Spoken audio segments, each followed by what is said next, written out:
이더리움 하면 보통 투명성이 가장 먼저 떠오르잖아요. 모든 거래 기록이 이더스캔 같은데 전부 다 공개되니까요. 저도 처음 쓸 때 제 지갑 주소만 넣으면 제가 뭘 샀는지, 친구한테 얼마 보냈는지 전 세계가 다 볼 수 있다는 게 신기하면서도 한편으로 좀 찜찜했던 기억이 나요. 그런데 바로 이 구조가 지금 근본부터 바뀌고 있습니다. 마치 모두가 함께하는 시크릿 산타 게임처럼 말이죠. 오늘은 바로 이 이더리움에 불고 있는 영지식 증명, 즉 GK 기반 프라이버시 혁명에 대해 좀 깊이 파고들어 보려고 합니다. 이더리움의 창시자 비탈릭 부테린이 왜 이더리움이 거대한 감시 네트워크가 될 수 있다, 이렇게 직접 경고까지 했는지 그 이유와 해법을 하나씩 살펴보시죠. 자, 그럼 애초에 이더리움의 이 완전한 투명성이 왜 문제가 되는 걸까요? 모든 게 다 공개되면 신뢰가 쌓이고 좋은 것 아닌가요? 그게 바로 양날의 검이라는 점이에요. 말씀하신 것처럼 처음에는 그 투명성이 탈중앙화의 핵심 가치로 여겨졌죠. 근데 실제로 이걸 사용해 보니까 문제가 드러나기 시작한 거예요. 누가 언제, 얼마를 누구에게 보냈는지 이 모든 기록이 블록체인에 영원히, 그것도 공개적으로 남거든요. 영원히요? 네, 영원이요. 이건 뭐 개인의 자산 현황은 물론이고 특정 기업이나 거대 투자자, 소위 고래들의 투자 전략까지 실시간으로 노출된다는 뜻이거든요. 아, 그럴 수 있겠네요. 예를 들어서 삼성전자가 블록체인 스타트업 A사에 대규모 투자를 하려고 이더리움을 보냈다고 치면요. 그 거래가 확정되기도 전에 이미 온 세상에 삼성의 A사에 관심이 있다는 소문이 퍼져버릴 수도 있겠군요. 바로 그거예요. 경쟁사 입장에서는 진짜 엄청난 정보가 되는 거고요. 서는 기업들이 민감한 영업 활동을 블록체인 위에서 하기가 굉장히 어려워지죠. 바로 이 지점에서 비탈릭 부테린의 경고가 나옵니다.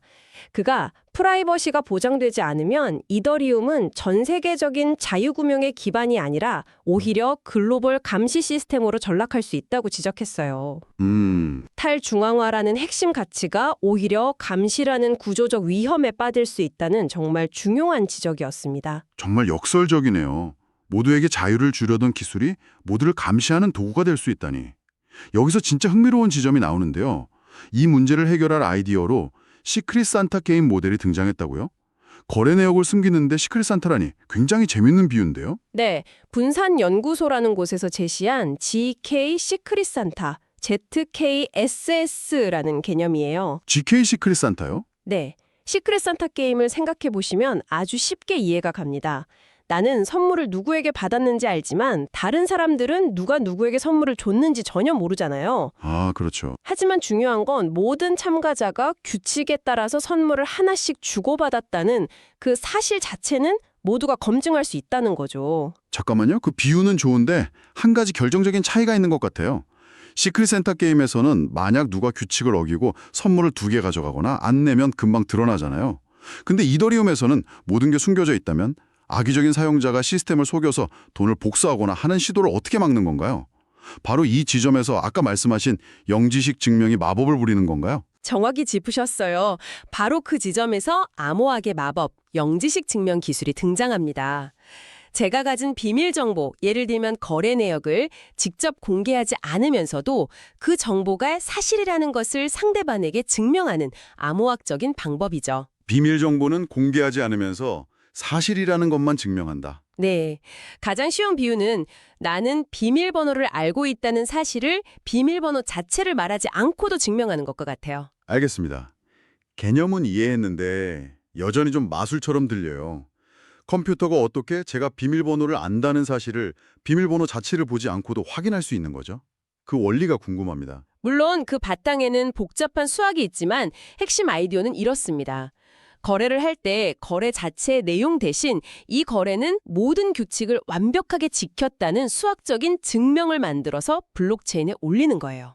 아, 거래 내역이 아니라 증명을 올리는 거군요. 네, 다른 사람들은 그 증명만 보고도 이 거래는 송금자가 충분한 잔고를 가졌고 이중지불도 아니고 모든 규칙을 통과했구나 라고 100% 신뢰할 수 있게 되는 거죠.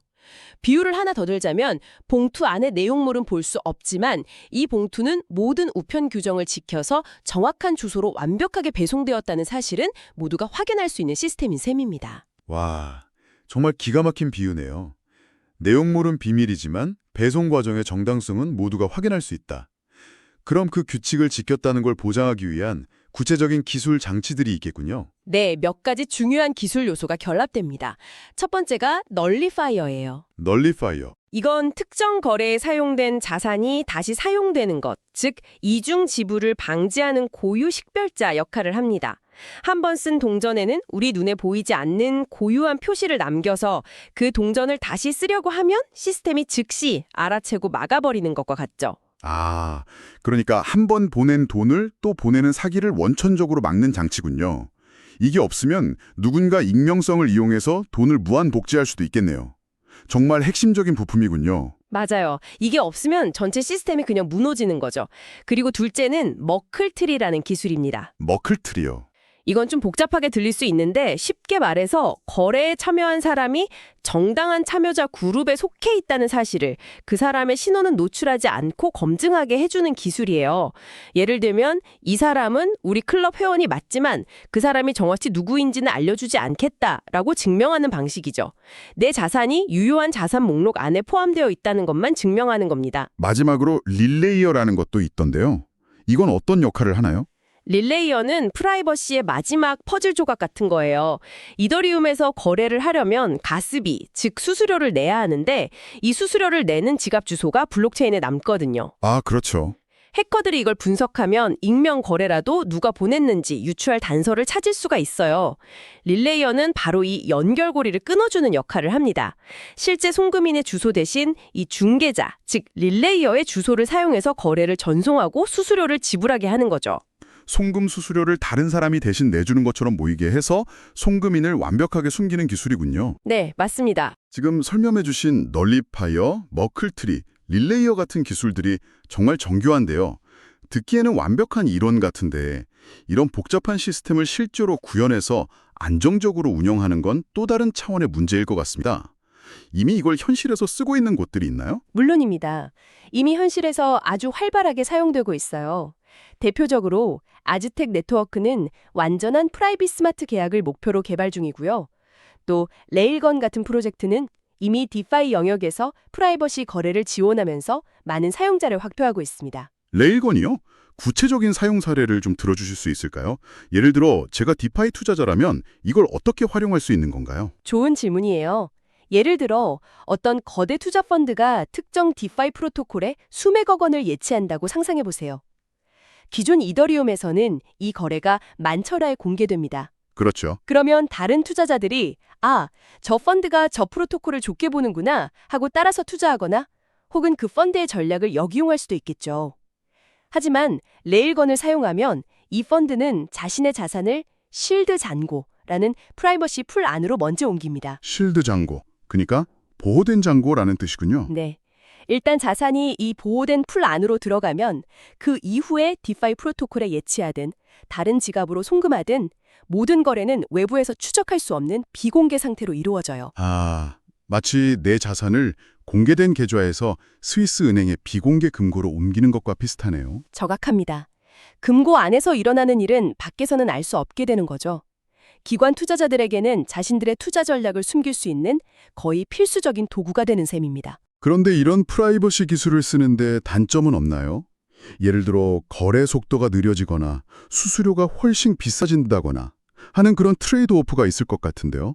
예리한 지적이십니다. 당연히 트레이드오프가 존재해요. JK 증명을 생성하고 검증하는 과정이 암호학적으로 매우 복잡한 연산을 필요로 하기 때문에 일반 거래보다 가스비가 더 비싸고 거래 처리 시간도 조금 더 걸릴 수 있습니다. 역시 그렇군요. 하지만 이 기술은 지금도 정말 빠르게 발전하고 있어서 비용과 속도 문제는 계속해서 개선되고 있는 상황입니다. 프라이버시라는 가치를 얻기 위해 현재는 어느 정도의 비용을 감수해야 하는 단계라고 볼 수 있죠. 이런 흐름이라면 이더리움 재단도 그냥 지켜보고만 있진 않을 것 같은데요. 재단 차원에서의 움직임은 어떤가요? 매우 적극적이에요. 이더리움 재단은 최근에 무려 47명 규모의 대규모 프라이버시 클러스터 조직을 공식 출범시켰습니다. 47명이요? 네, 이건 단순히 몇몇 개발자가 모인 연구팀이 아니라 재단 차원에서 프라이버시를 이더리움의 핵심 과제로 삼겠다는 거의 공식적인 선언과도 같아요. 이들은 개인 간의 프라이버시 거래뿐만 아니라 아까 말씀드린 기업들이 활용할 수 있는 프라이버시 인프라까지 구축하는 것을 목표로 구체적인 로드맵을 짜고 있습니다. 하지만 규제 당국이 이런 움직임을 가만히 보고만 있지는 않을 것 같은데요. 모든 거래가 보이지 않게 되면 자금 세탁이나 테러 자금 조달 같은 범죄에 악용될 소지가 커지니까요. 정확하게 보셨습니다. 바로 그 지점에서 거대한 충돌이 예고되고 있어요. 전 세계 금융 규제를 조율하는 금융안정위원회 FSB라고 하죠. 최근 보고서에서 프라이버시 기술이 국제적인 자금 세탁 방지 공조를 막고 있다며 공식적으로 경고했습니다. 기술의 발전이 기존의 금융 감시 체계를 무력화시킬 수 있다는 우려를 아주 강하게 표명한 거죠. 경고 수준을 넘어서서 실제적인 규제 움직임도 있나요? 네, 더 구체적인 움직임도 있습니다. 유럽연합, EU는 2026년부터 1000유로 이상의 모든 암호화폐 송금에 대해 발신자와 수신자 정보를 의무적으로 보고하도록 하는 규제, 이른바 트래블롤을 개인 지갑까지 확대 적용할 예정이에요. 개인 지갑까지요? 네, 이것은 프라이버시를 핵심으로 하는 기술과 모든 것을 파악하려는 규제 사이의 정면 충돌을 의미합니다. 그럼 이건 기술과 규제 둘 중 하나가 이겨야 끝나는 싸움인가요? 아니면 혹시 타협점이 있을까요? 예를 들어 나는 범죄자가 아니라는 사실만 증명하고 내 신원이나 거래 내역은 숨기는 그런 중간지대 같은 건 기술적으로 불가능한가요? 바로 그게 이 분야의 가장 뜨거운 연구 주제 중 하나입니다. 말씀하신 것처럼 ZK 기술을 활용하면 선택적 공개가 가능해요. 선택적 공개요? 네. 예를 들어 규제 당국에 나는 자금 세탁 방지 블랙리스트에 오른 주소가 아니며 이 거래는 합법적인 자금으로 이루어졌다는 사실을 거래 내역을 전혀 공개하지 않고도 수학적으로 증명할 수 있는 거죠. 규제가 요구하는 최소한의 정보만 골라서 증명하는 거군요. 맞습니다. 규제를 준수하면서도 프라이버시를 지키는 방식이죠. 이것이 아마 기술과 규제가 공존할 수 있는 가장 현실적인 해법이 될 겁니다. 이런 상황 속에서 비탈릭이 후원했다는 암호화 메신저 세션의 의미도 좀 남다르게 다가오네요. 이건 단순히 거래 프라이버시를 넘어서는 이야기 같아요. 맞아요. 세션은 전화번호나 이메일 없이 완전히 탈중앙화된 방식으로 계정을 만드는 메신저입니다. 누가 누구와 소통하는지조차 추적하기 어렵게 설계되었죠. 비탈릭이 여기에 약 39만 달러를 기부한 것은 단순히 금융 거래 매역뿐만 아니라 누가 누구와 소통하는가와 같은 메타데이터 프라이버시까지 중요하게 생각한다는 것을 보여줘요. 프라이버시는 특정 서비스에 종속되는 기능이 아니라 그 자체가 탈중앙화된 인프라여야 한다는 그의 철학을 드러낸 것이죠. 그렇다면 이더리움이 나아갈 최종적인 모습은 무엇일까요? 모든 것을 숨기는 완전한 익명 네트워크가 되는 건가요? 그건 아닙니다. 최종 목표는 완전한 공개와 완전한 비공개가 공존하는 하이브리드 시스템이에요. 하이브리드 시스템? 네, 투명성이 반드시 필요한 영역, 예를 들어 공공기부금의 사용 내역이나 정부 예산 집행 같은 경우는 지금처럼 모든 것이 공개된 블록체인을 사용하고요. 반면에 기업의 영업비밀이나 기관 투자자의 전략처럼 보호가 필요한 정보는 ZK 기술을 이용한 프라이빗 거래를 이용하는 거죠. 사용자가 필요에 따라서 공개 수준을 직접 선택할 수 있는 시스템이 되는 거군요. 그렇죠. 규제를 무시하고 모든 것을 숨기는 다크 파이낸스가 아니라 필요와 목적에 따라 정보를 공개할 수 있는 선택적 공개 시스템으로 진화하는 것입니다. 이것이야말로 기관 투자자들이나 대기업들이 안심하고 블록체인 생태계에 들어올 수 있게 만드는 핵심적인 인프라가 될 것이고요. 들어보니 결국 이더리움은 단순한 스마트 계약 플랫폼을 넘어서 공개성과 프라이버시라는 이 두 가지 상반된 가치를 모두 품으려는 거대한 금융 인프라 실험장이 되고 있는 것 같네요. 맞습니다. 그리고 여기서 여러분이 생각해 볼 중요한 질문이 남습니다. 과연 이더리움은 비탈릭이 견고했던 글로벌 감시 네트워크가 될까요? 아니면 국경 없는 자유금융의 인프라가 될까요? 이 거대한 질문에 대한 답을 찾아가는 과정이 앞으로 이더리움의 미래, 더 나아가 디지털 금융의 미래를 결정하게 될 겁니다. 시청해 주셔서 감사합니다.